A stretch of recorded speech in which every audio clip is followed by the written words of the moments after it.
Welcome back. We have an update from Banzai International Inc. It trades on the NASDAQ under the ticker BNZI, and it's a marketing technology company that provides AI-enabled marketing and sales solutions for businesses of all sizes.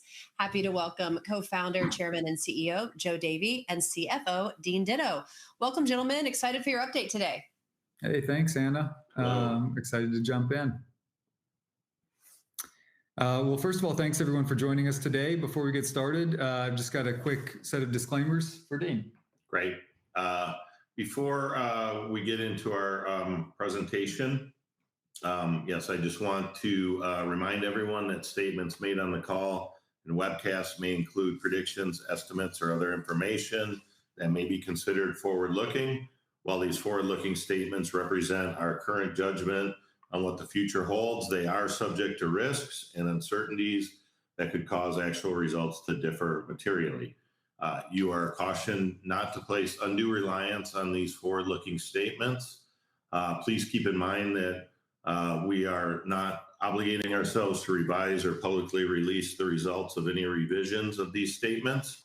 And you should also review our most recent Form 10-K and Form 10-Q for a more complete discussion of these factors and other risks.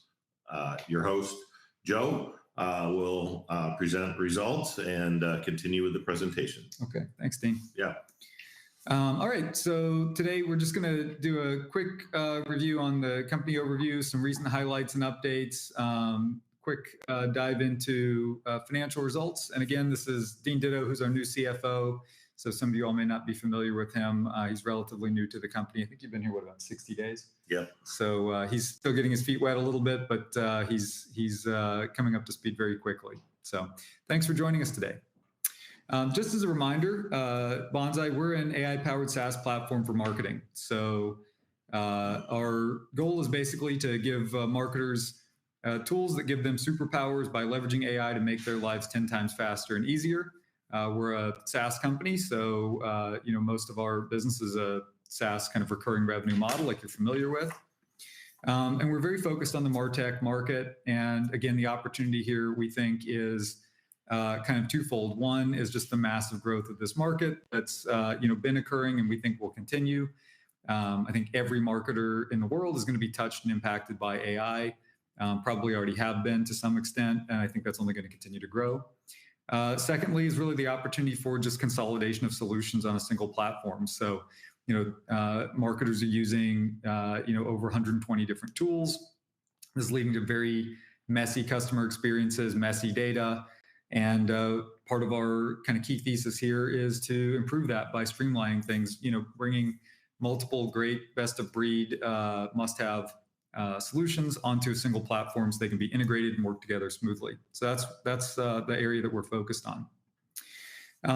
We focus on basically, within that world of marketing technology, I think there's kind of four key areas. So attracting leads, engaging those leads, gathering information and tracking what's happening with those leads, and ultimately, intelligence about basically underlying data to power marketing campaigns. And so this is really essential for this business because these are the areas that, we think just don't change in marketing, right? Marketers' needs are going to be the same 10 years from now as they are today. And so really, our business model is just about better enabling our customers with solutions across these areas over time. So just quick highlight from Q2 results. We saw a 206% increase in revenue year over year. We saw a fairly large, even larger increase in gross profit, about $2.7 million increase in gross profit. And we saw a close to 1,400 basis point increase in gross margin. So we are seeing, these are kind of the indicators that we look at of is our, business, growing? Is it, ultimately putting it in a better position to be profitable? We're very pleased with these results. And, we think hopefully we can continue this into the future. So that's what we're working on right now is how to do that. Just quick, highlights. I'm not going to go through every single one of these, but just hit the highlights. Cash balance increased dramatically. Adjusted EBITDA was, pretty flat, I think reflecting that we did see a lot of growth without seeing a huge downward push on adjusted EBITDA. So that's always positive in my opinion. Big increase in ARR. We added a few key people, added Dean, added Michael Kurtzman as Chief Revenue Officer, really impressive background for him, and expanded our customer base to over 140,000 total customers, including a number of really important enterprise agreements. One that we talked about previously was RBC Capital Markets, among others. So very excited to see that progress. In terms of our priorities for 2025, I think there's essentially four of them. Reduce debt. We just put out a release recently about that we've seen a $32.7 million decrease in liabilities and other debt. So that's fantastic. Continued M&A activity. We find good opportunities, being able to take advantage of those. Organic growth. That's why Michael's here, among other people that he's added to his team. And then just strengthening up our leadership team to better support the business as we continue scaling. We're very focused on, again, this kind of 10x impact. We call this internally the Super Mario mushroom, but basically, what's the superpower that our products are giving to our customers? And in many cases, that's AI enabled, automation enabled. And so, right now we have kind of 9 products across our lineup. We're working on, potentially consolidating some of these, potentially expanding some of these.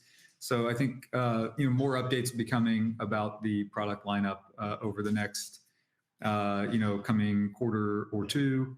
But I think we have some exciting stuff that we're working on as well here that we're excited to share with our customers and, also with you guys. We have about 140,000 customers now, so it's a pretty substantial expansion, and they range in size from small businesses to the Fortune 500, but obviously a lot of very recognizable logos here, Cisco, Adobe, Silicon Valley Bank, Thermo Fisher Scientific, RBC, New York Life, United Health. So, great customer base, and I think it's just a reflection of, the value that we create for these companies.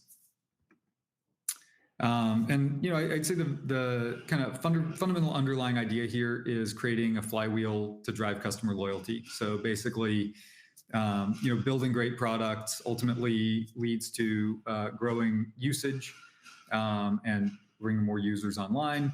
Ultimately, that leads us to having more data, which we think of in 2 ways. One, integration between products, and 2, AI context, so we can enable AI to be smarter and do more for our customers. Which then ultimately we think just increases the value of the products.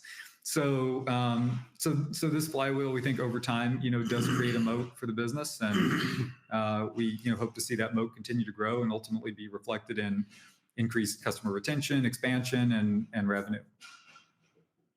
And then as we're working on our 2025, 2026 vision, we are continuing to focus on strategic acquisitions when they come up, again, across those 4 key segments. I think the areas that we're really focused on when we're looking at these opportunities are, customer alignment. So, is this a solution that our customers need?